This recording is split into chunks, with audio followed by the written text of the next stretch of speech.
American President Donald Trump has finally admitted that dictator Putin is leading him by the nose on the issue of Russia's war against Ukraine. The White House announced today that they managed to convince Donald Trump that Putin is making a fool out of him. It was finally conveyed to Trump that, in fact, Putin is showing disrespect not only to the American president, but also to the United States of America as a whole. At the same time, there was a report that Trump had prepared plans to force Russia to make peace, and for the United States president. All that was left was to choose the option he liked the most. At the same time, it is reported that the United States can no longer ignore the fact that Vladimir Putin is not seeking peace. And despite the favorable offer to cease hostilities, the leader of the Russian Federation refuses to compromise. Therefore, in Washington, they say that if the United States is truly determined to reach a stable agreement, they should toughen their conditions. At the same time, United States Secretary of State Marco Rubio claims that the positions of Ukraine and Russia regarding peace have supposedly become closer, and therefore he believes in productive negotiations. However, at the same time, United States Vice President J.D. Vance adds that, unfortunately, the war in Ukraine will not end in the near future. Let's figure out together in this episode what kind of pressure Donald Trump is ready to put on the Russian Federation, what options are being considered, and whether we should expect tougher sanctions against Russia and increased military aid for Ukraine. My name is Pechy. Today is May 2nd. Let's go through everything step by step. So, today the publication writes that the United States President's team has prepared a number of options for Donald Trump to increase economic pressure on Russia in order to force it into peace negotiations. This in particular is reported by sources in the White House. And so, according to these sources, Trump has not yet made any decisions since diplomatic efforts are still ongoing. The publication's interlocutors, they declined to detail the specific options suggested to the United States president for pressuring Russia. And here the publication reminds that Ukraine and its allies are calling on the White House to increase pressure on Moscow by introducing additional restrictions on energy exports in order to limit the aggressor's revenues from oil sales. And here it is worth noting that Donald Trump's ally, United States Senator Lindsey Graham, also recently stated that he has prepared a bill to introduce new devastating sanctions against Russia and countries that buy Russian oil. In particular, it is proposed to impose a 500% tariff on the import of goods into the United States from countries that buy Russian oil, petroleum products, natural gas, and uranium. So, in fact, this is essentially a ban on buying Russian oil and petroleum products. I wonder what happens next. Bloomberg writes that the United States can no longer ignore the fact that the Russian dictator Vladimir Putin is not striving for peace at all. The efforts of the United States administration to intensify diplomatic efforts to end the war in Ukraine deserve recognition. However, in the pursuit of reaching an agreement, the proposed initiatives often looked like concessions that primarily satisfied the Kremlin. To achieve a lasting peace, the United States will have to put forward stronger arguments and increase pressure on Putin to force him into constructive decisions. According to numerous sources, American representatives proposed a ceasefire plan under which Russia would retain control over most of the currently occupied Ukrainian territories. The plan also provides for a significant easing of sanctions against Russia. The United States may officially recognize Crimea, which was annexed in 2014. Ukraine will be allowed to keep its armed forces, however, security guarantees will be vague and will be provided only by a coalition of allies without direct participation of the United States. At least during the term of the current American administration, NATO membership for Ukraine will be blocked. The remaining details will be discussed only after the cessation of hostilities. Despite such a favorable offer, Putin does not show any willingness to end the invasion. He insists on control over all 4 Ukrainian regions, which are currently only partially occupied.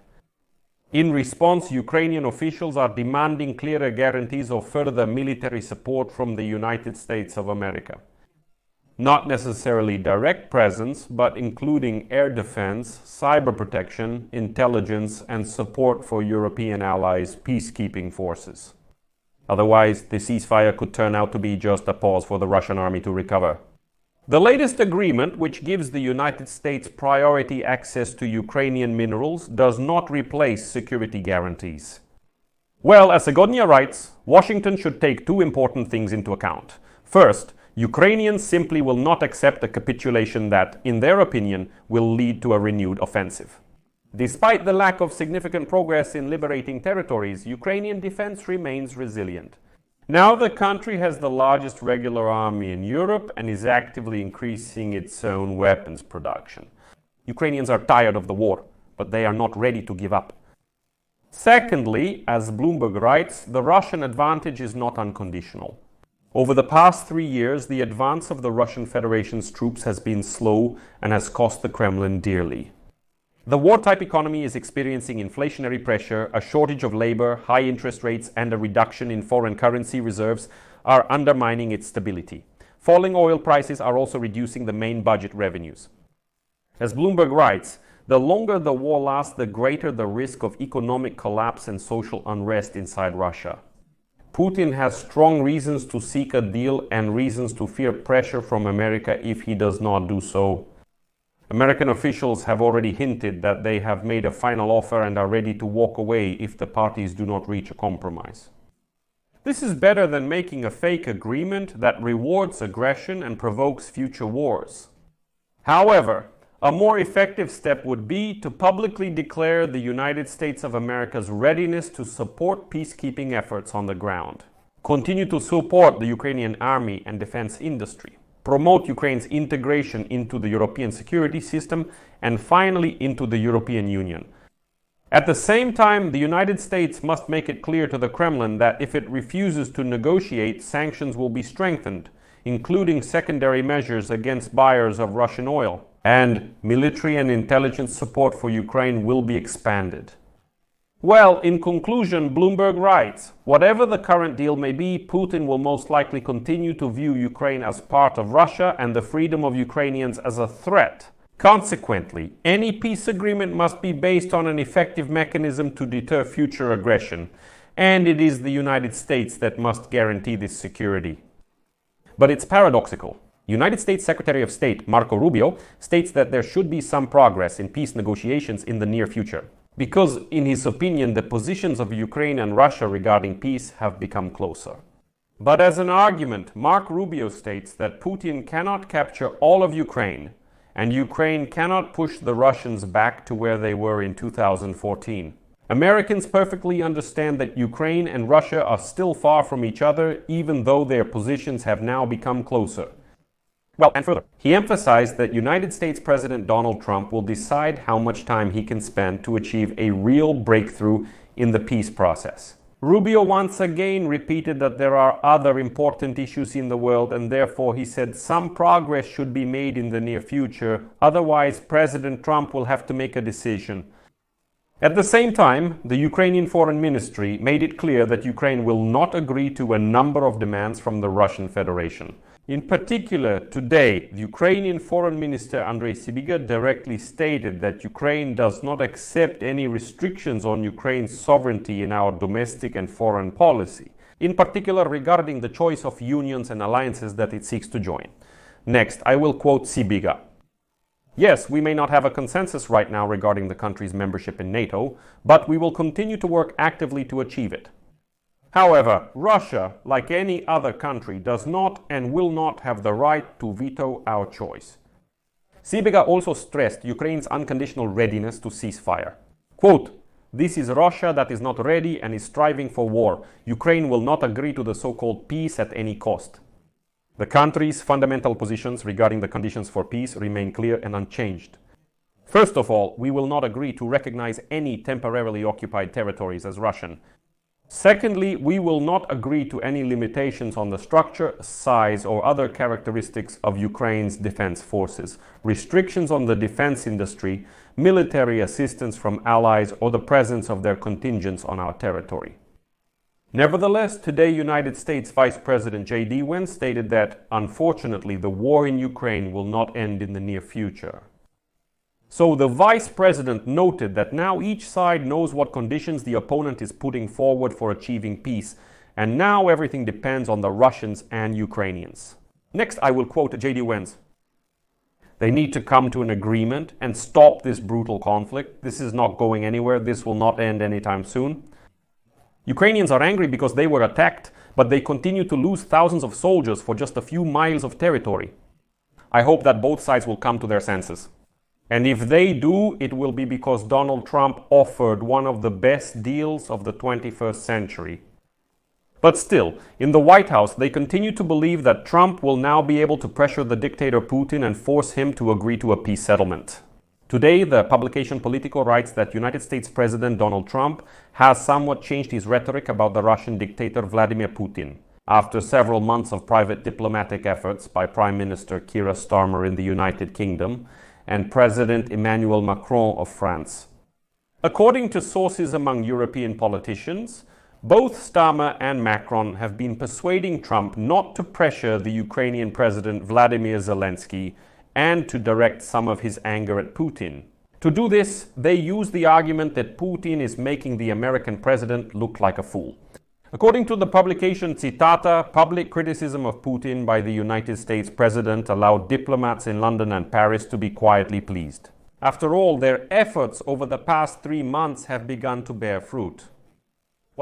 The publication detailed that the key role in negotiations with Trump's team was played by British National Security Advisor Jonathan Powell and Defense Minister John Healey. Their efforts were coordinated with the United States Ambassador to the United Kingdom, Mark Burnett.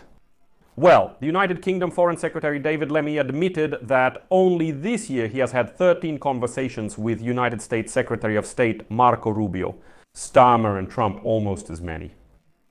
In addition, as reported by Politico, Zelensky definitely influenced Trump's thinking in Rome, according to one of the former British ambassadors. He noted that the United Kingdom and France constantly emphasized that Putin was showing disrespect to Trump by repeatedly violating the ceasefire that he himself had declared. The diplomat suggested that this became a particularly sensitive issue since Trump is very responsive to human casualties and it really concerns him. Now, Trump has realized that Putin cannot be trusted. This is what Macron keeps repeating and trying to get across to Trump. This is our current strategy, as already detailed by the French official. However, as he notes, politicians in the United Kingdom and France are now anxiously wondering how long Trump's tough stance toward Putin will last. Former United States Ambassador to Ukraine Stephen Pifer noted that Trump had a blind spot regarding Putin, who ignored United States requests. But his recent statement suggests that he has begun to feel that Putin was using him, Pifer analyzed. Therefore, friends, we can state here that at this stage, Trump has indeed begun to shift toward putting pressure on the Russian Federation in order to force it into peace negotiations. That is, the era of pressure on Zelensky, at least for now, has been put on pause. And all attention, all of Donald Trump's anger is now starting to be redirected toward the Russian dictator Vladimir Putin. Therefore, at this stage, we can state that Donald Trump has indeed started redirecting his anger toward the Russian President Vladimir Putin. And now the pressure on Russia to force it into peace negotiations will only increase.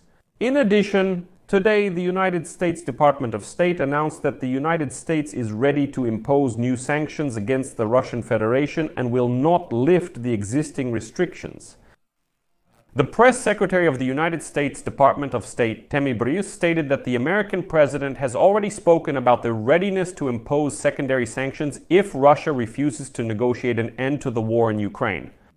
Next is her quote, "We are not lifting any existing sanctions." President Trump wants all our actions as a nation to be diplomatic. He clearly supports this idea. At the same time, he understands that there are other regions of the world, other global issues that require attention. United States Secretary of State Marco Rubio expressed Washington's willingness to mediate peace talks between Ukraine and Russia. The essence of the changes is that we remain involved in the peace negotiations and will help as much as we can. However, we will no longer be flying around the world on short notice to participate in negotiations. Now, this is the responsibility of both sides, Ukraine and Russia, and it is time for them to present and develop concrete ideas about how this conflict will be resolved. So friends, I'll leave it at that. Share your opinions and conclusions in the comments below this episode. Subscribe to the channel, hit the bell, and don't forget to give a like. If you want to support the work of this channel, scan the quick response code on your screens. This is the simplest and most convenient way to support the work of this channel. That's all. Take care of yourselves. Goodbye, everyone.